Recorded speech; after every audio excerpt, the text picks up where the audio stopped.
سابقہ اور موجودہ مسلمان امتوں کا ماضی، حال اور مستقبل، اس میں میں نے ان معاملات پر بڑی تفصیل سے بحث کی۔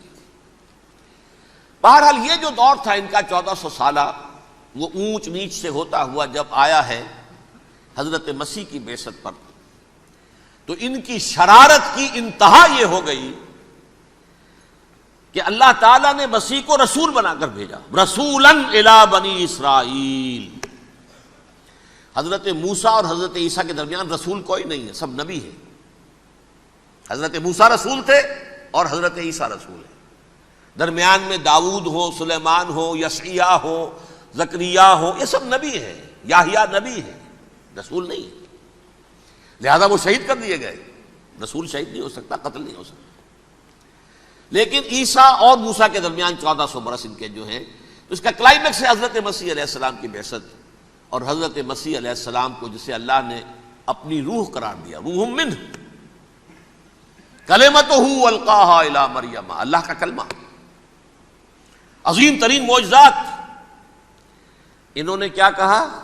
یہ ولد الزنا ہے، حرام زادہ ہے، معاذ اللہ، نقل کفر نہ باشد، یہ جادوگر ہے، یہ مرتد ہے، یہ واجب القتل ہے۔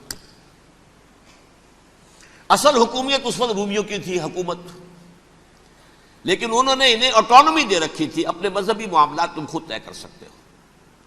تو قائفاس جو اس وقت کا ان کا ہیڈ ربائی تھا سب سے بڑا، اس کی عدالت نے فیصلہ کیا مسیح کو سولی چڑھا دیا جائے۔ پائلیٹس پونٹس، اس کے پاس ان کی یادداشت پہنچ گئی، یہ ہمارا مجرم ہے مذہبی، یہ مرتد ہے، یہ کافر ہے، یہ جادوگر ہے، یہ واجب القتل ہے، اسے قتل کرو، سولی چڑھا دو۔ خیر وہ لمبی بات ہو جائے گی، اس نے تو اپنے ہاتھ دھوئے کہ صاحب ہمارے پاس کوئی جرم نہیں ہے اس کے خلاف، تم کہتے ہو تو ٹھیک ہے، سولی چڑھا دیتے۔ یہ دوسری بات ہے کہ اللہ نے حضرت مسیح کو اٹھا لیا آسمان پر، ان کی جگہ وہ شخص سولی چڑھا جس نے غداری کر کے گرفتار کروایا تھا، جوڈاس اسکیریوٹ، اس کی شکل اللہ نے بدل دی حضرت مسیح کی سی، اور حضرت مسیح کو فرشتے اٹھا کے اوپر لے گئے، وہ زندہ آسمان پر اٹھا لیے گئے۔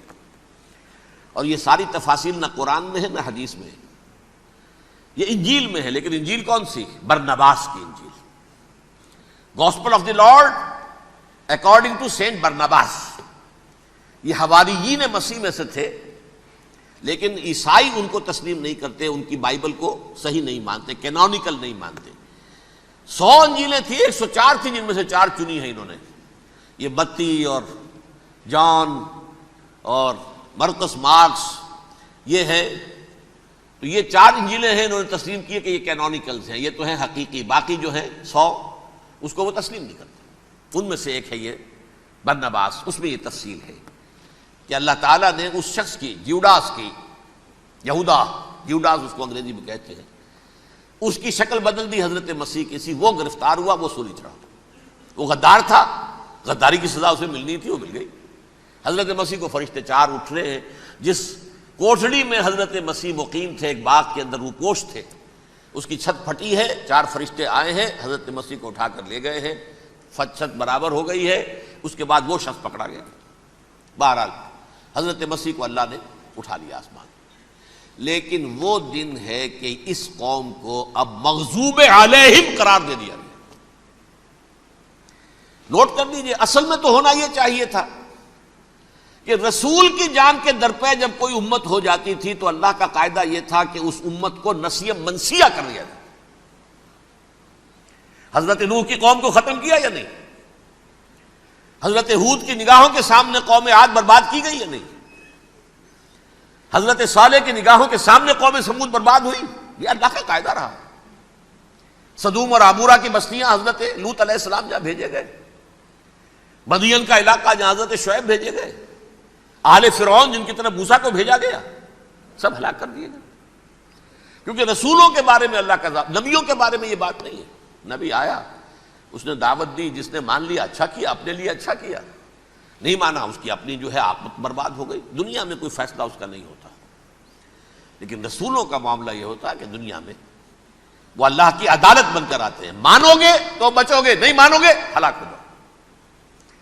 تو اس اعتبار سے وہ مستحق تو ہو چکے تھے اس کے کہ انہیں ہلاک کر دیا جائے۔ اب اللہ کی کوئی خصوصی مشیت ہے، اس میں کیا حکمت ہے، وہ ہے ایک حکمت میں بعد میں اگر وقت ہوا تو بتاؤں گا۔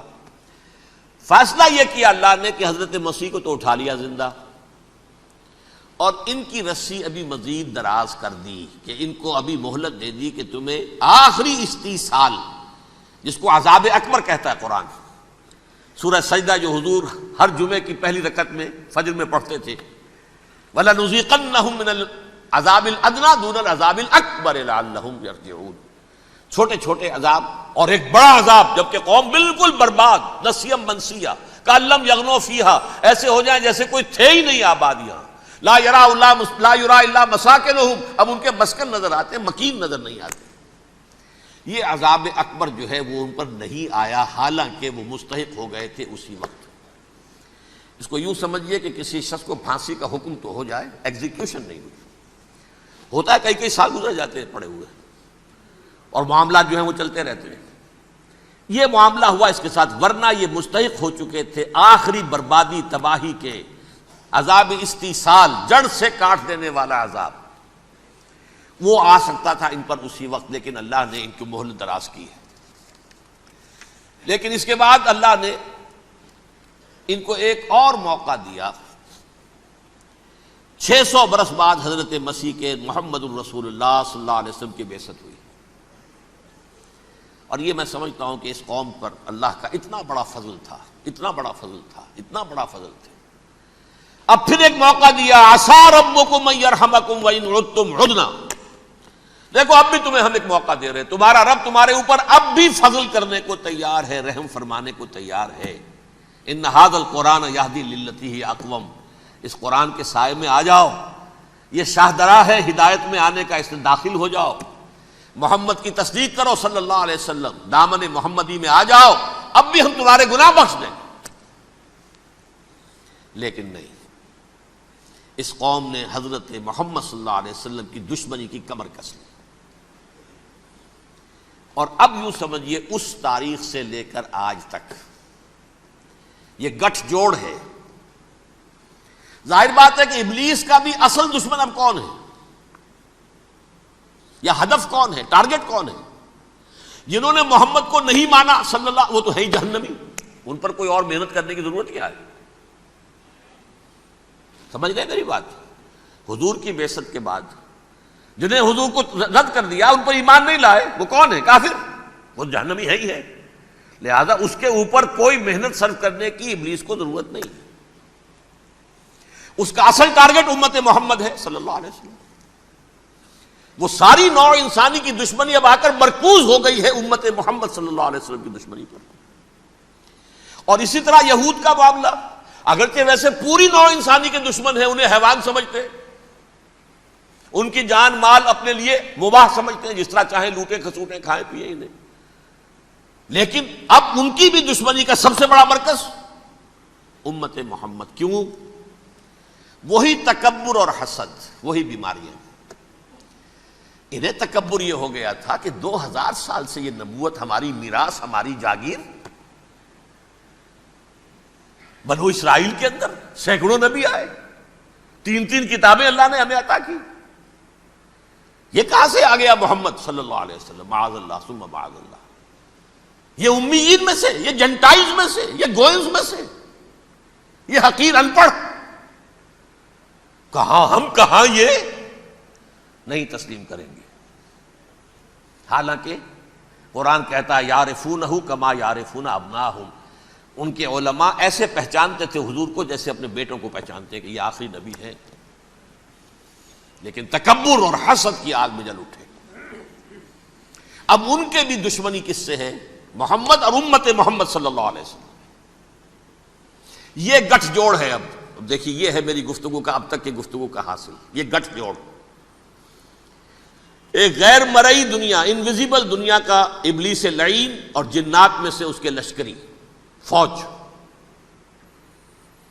انسانوں میں سے ویسے تو اور بھی بہت جگہ اس کے ایجنٹ ہیں، مسلمانوں میں بھی ہے، لیکن بحیثیت قوم، بحیثیت مجموعی، ایک پوری قوم، ایک پوری نسل جو ہے اس کے ساتھ گٹھ جوڑ ہے۔ ان دونوں کی گٹھ جوڑی کے ساتھ یہ دشمن دون ہیں انسانیت کے، پہلا دشمن ابلیس لعین، عزازیل لعین، اور دوسرے دشمن یہود ملعون۔ اب میں آپ کو ذرا اس جو انسانوں میں سے انسان دشمنی کا جن کا سب سے بڑا رول ہے، میں ان کی 2000 سالہ تاریخ کا آپ کے سامنے نقشہ رکھنا چاہتا ہوں۔ ان 1400 سال کا تو میں نے صرف 4 آپ کو پوائنٹس بتائے۔ موسیٰ سے عیسیٰ تک 1400 برس علیہ الصلوۃ والسلام، 2 مرتبہ عروج، 2 مرتبہ زوال، اشیریوں کے ہاتھوں پٹوائی، بابلیوں کے ہاتھوں پٹانا، گریکس کے ہاتھوں مرمت، رومنس کے ہاتھوں مرمت۔ یہ جو 2000 سال ہیں، کیونکہ اب تو ظاہر بات ہے 21ویں صدی شروع ہو گئی، 20 صدیاں حضرت مسیح کو پوری ہو گئی۔ پہلی بات نوٹ کیجئے، حضرت مسیح کی پیدائش ہے سن 1 قبل مسیح۔ یہ نقطہ آپ نے کبھی سنا ہے یا نہیں؟ جب ملینیم کا سلسلہ شروع ہوا تھا پچھلے سال، تو میں نے بیان کر دیا تھا کہ ایک عجیب حساب کے اندر انہوں نے غلطی کی ہوئی ہے۔ حضرت مسیح کی پیدائش ہوئی 25 دسمبر کو، سن انہوں نے شروع کر دیا، اس کے بعد جنوری آئی تو پہلا سال شروع ہو گیا۔ اگر جنوری سے پہلا سال شروع ہوا تو یہ 6 دن جو ہیں تو اس کے پچھلے سال میں تھے، لہذا کہا جائے گا کہ Jesus Christ was born 1 year before Christ، BC۔ تو 1 قبل مسیح میں حضرت مسیح کی پیدائش ہوئی۔ یہ آخری اسرائیلی نبی اور رسول۔ یہودی علماء کی مخالفت، دشمنی، سولی پر چڑھوا دینا میں بیان کر چکا ہوں۔ سن 33 عیسوی میں، جبکہ حضرت مسیح کی عمر 33 برس تھی، اللہ تعالیٰ نے انہیں زندہ آسمان پر اٹھا لیا، لیکن یہودیوں نے اپنے خیال کے مطابق انہیں سولی پر چڑھوا دیا، ان کی موت واقع ہو گئی۔ اگرچہ اس کے بعد یہ اختلاف ہے ان میں، یہودی کہتے ہیں وہ سولی پر چڑھ گیا، ختم ہوا، مر گیا، عیسائی کہتے ہیں نہیں، انتقال ہوا ہے مسیح کا صلیب پر، لیکن پھر وہ دوبارہ زندہ ہو گئے ہیں۔ ان کی لاش ایک غار میں رکھ دی گئی تھی، وہاں ریزریکشن ہو گیا، ان کا باعث بعد الموت وہیں ہو گیا، اور پھر انہیں اللہ نے زندہ آسمان پر اٹھا لیا۔ تو ہمارے اور عیسائیوں کے درمیان نوٹ کر لیجئے، یہ چیز مشترک ہے کہ حضرت مسیح آسمان پر زندہ اٹھائے گئے۔ فرق کیا ہے؟ وہ سمجھتے ہیں کہ سولی دیے گئے، سولی پر مرے، پھر زندہ ہوئے، پھر گئے۔ ہم سمجھتے ہیں کہ نہیں، وما صلبوہ وما قتلوہ، انہوں نے نہ صلیب دے سکے انہیں اور نہ انہیں قتل کر سکے، بل رفع اللہ الیہ، اللہ نے اٹھا لیا۔ پھر ہمارا اور یہ اس کا عیسائیوں کا ایک اور اتفاق ہے، سیکنڈ کمنگ آف جیسس، حضرت مسیح دوبارہ آئیں گے۔ یہ عیسائیوں کا بھی عقیدہ ہے اور ہمارا بھی۔ بہرحال تو جیسا کہ میں نے عرض کیا کہ اس وقت یہ عذاب استیصال، عذاب اکبر کے مستحق ہو چکے تھے، لیکن اللہ نے ان کی مدت دراز کی ہے، لیکن ان پر دنیاوی عذاب کا ایک کوڑا جو ہے اللہ تعالیٰ کی طرف سے اسی وقت برسا۔ دنیاوی عذاب دنیا میں رہتے ہوئے ختم نہیں کیا گیا۔ 37 برس بعد، حضرت مسیح کے رفع سماوی کے 37 برس بعد، سن 70 میں یہودیوں نے بغاوت کی رومیوں کے خلاف۔ رومی ٹائٹس جنرل تھا ایک، اس نے پھر جو حملہ کیا ہے، 1,33,000 یہودی ایک دن میں قتل کیا یروشلم میں، اور ہیکل سلیمانی گرا دیا۔ وہ ہیکل پہلے بھی گرا تھا، پہلے 1400 سال کے دوران میں بھی نبوکدنضر نے گرایا تھا، لیکن پھر اس کے 150 سال بعد انہوں نے دوبارہ بنا لیا تھا، اس لیے وہ اسے سیکنڈ ٹیمپل کہتے ہیں۔ پہلا ٹیمپل جو حضرت سلیمان نے بنایا تھا، نبوکدنضر نے گرا دیا 587 قبل مسیح میں، پھر دوبارہ انہوں نے 150 سال کے بعد بنا لیا۔ وہ اس تاریخ کا حصہ ہے، میں نے جس کے بارے میں آپ کو تفصیل نہیں بتائی۔ اس میں یہ ہوا سن 70 میں وہ گرا دیا گیا، وہ آج تک گرا پڑا ہوا ہے۔ نمبر 2، یہ کہہ دیا گیا کہ یہودیوں اس ارض فلسطین سے نکل جاؤ، تم یہاں نہیں رہ سکتے ہو۔ لہذا جس کا جہاں سینگ سمایا چلا گیا، یورپ میں چلے گئے، ایشیا میں آ گئے، عرب میں آ گئے یہ 3 قبیلے جو رات بھی میں نے عرض کیا تھا، بنو قینقاع، بنو نذیر اور بنو قریظہ، یہ وہاں سے آ کے مدینے میں آباد ہو گئے، جس کا جہاں سینگ سمایا، افریقہ میں، ہندوستان میں، جہاں چلے گئے۔ ڈایاسپورا اسے کہتے ہیں، وہ آپ نوٹ کر دیجئے اس لفظ کو، ڈایاسپورا، ہمارا دور انتشار، جبکہ ہمیں ہماری اصل سرزمین تو فلسطین ہے، حضرت ابراہیم کا مسکن، حضرت اسحاق حضرت یعقوب کا مسکن فلسطین، یہ ہے ہماری اصل جاگیر، یہ تو ہماری جدی پشتی جاگیر ہے، لیکن یہاں سے نکال دیے گئے سن 70 عیسوی میں، اور وہاں سے لے کے 1917 تک ان کا ڈایاسپورا جاری رہا۔ یہ دور انتشار ہے۔ اس دور انتشار کے اب چند حصے ہیں جس کو میں چاہتا ہوں کہ آپ علیحدہ علیحدہ سمجھ لیں۔ دور انتشار کا جو پہلا جو ہے تقریباً 300 برس، رومی حکمران تھے، وہ یہودیوں کے بھی دشمن تھے اور عیسائیوں کے بھی دشمن تھے، عیسائی اور یہودی ایک دوسرے کے بھی دشمن تھے، لیکن رومی سمجھتے تھے کہ یہ ایک ہی تھیلی کے چٹے بٹے ہیں۔ رومیوں کے نزدیک عیسائی بھی یہودیوں ہی کا ایک فرقہ تھے، کوئی علیحدہ مذہب تو تھا ہی نہیں،